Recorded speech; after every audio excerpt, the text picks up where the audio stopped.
బౌలర్ల హవా కొనసాగుతుంది. 151 రన్స్ లక్ష్యంతో బరిలోకి దిగిన కంగారులను టీమిండియా ఫేస్ బౌలింగ్ కంగారు పెట్టిస్తుంది. ఇక కెప్టెన్ బుమ్రా పదునైన బంతులతో ఆసీస్ టాప్ ఆర్డర్ను కుప్పకూల్చారు.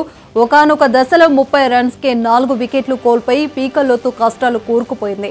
తర్వాత వచ్చిన బ్యాటర్లు కూడా ఒకరి తర్వాత మరొకరు పెవిలియన్ కు చేరుకున్నారు. తొలి రోజు ఆట ముగిసే సమయానికి ఆసీస్ 67 రన్స్ చేసి 7 వికెట్లు కోల్పోయింది. ఇంకా 83 రన్స్ లీడ్ లో ఉంది భారత్. ఆసీస్ చేతిలో ఇంకా 3 వికెట్లు మాత్రమే ఉన్నాయి. ఇక క్రేజ్ లో అలెక్స్ క్యారీ, మిచెల్ స్కాట్ మాత్రమే ఉన్నారు.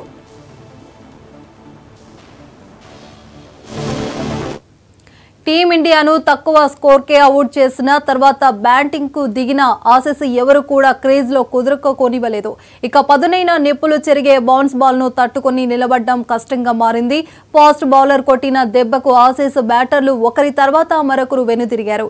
ఇక బాల్ స్వింగ్ అవుతుండటంతో ఆ అవకాశాన్ని సద్వినియోగం చేసుకుంది Bharat. First match first day రోజు టీమిండియాదే ఆధిపత్యం కనిపించింది. అటు బ్యాటింగ్ లో కాస్త తడబడినా బౌలింగ్ లో మాత్రం రాణించింది.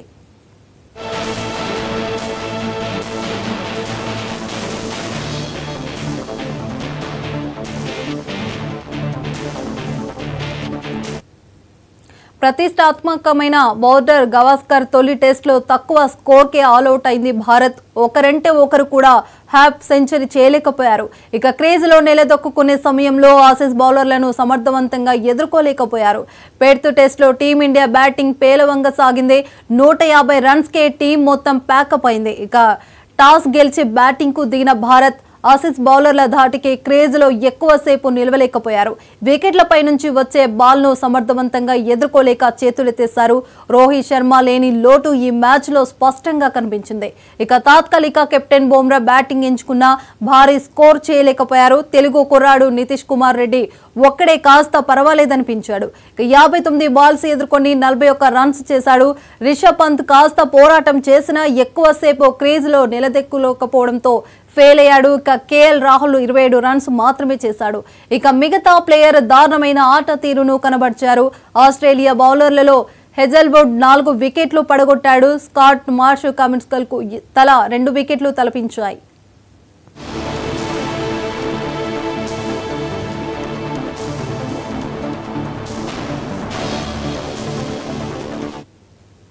పిచ్ మీద ఉన్న గ్రాస్ ను ఉపయోగించుకుంటూ ఆస్ట్రేలియా బౌలర్లు రెచ్చిపోయారు. బంతి బౌన్స్ అవుతుండటంతో భారత బ్యాటర్లు ఆడేందుకు తీవ్రంగా ఇబ్బంది పడ్డారు.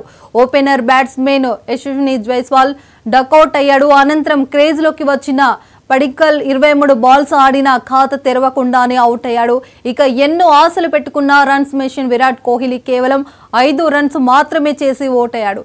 ఇక మరో ఎండ్లో కేఎల్ రాహుల్ ఓపిక ఆడాడు. బంతిని చక్కగా మిడిల్ చేస్తూ రన్స్ సాధించాడు. అయితే థర్డ్ అంపైర్ వివాదాస్పద నిర్ణయం కారణంగా పెవిలియన్ కు చేరాడు.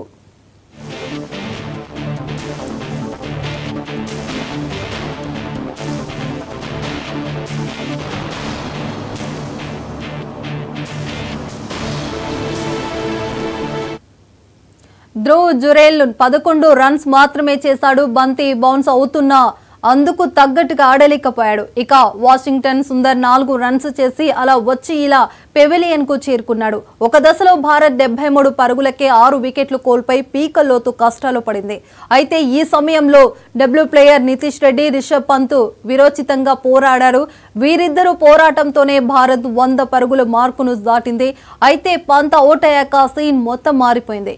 150 రన్స్ వద్ద టీమిండియా తొలి ఇన్నింగ్స్ ముగిసింది.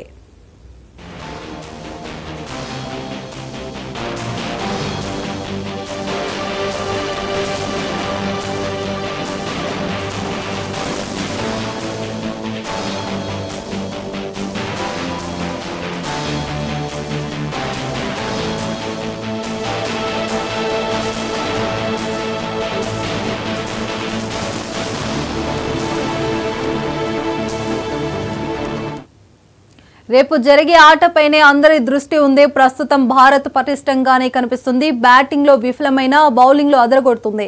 ఇక ఆసీస్ గడ్డపై బౌలర్ గవాస్కర్ టోప్రీని ముచ్చటగా 3వ సారి ముద్దాడేందుకు విరోచితంగా పోరాడుతుంది.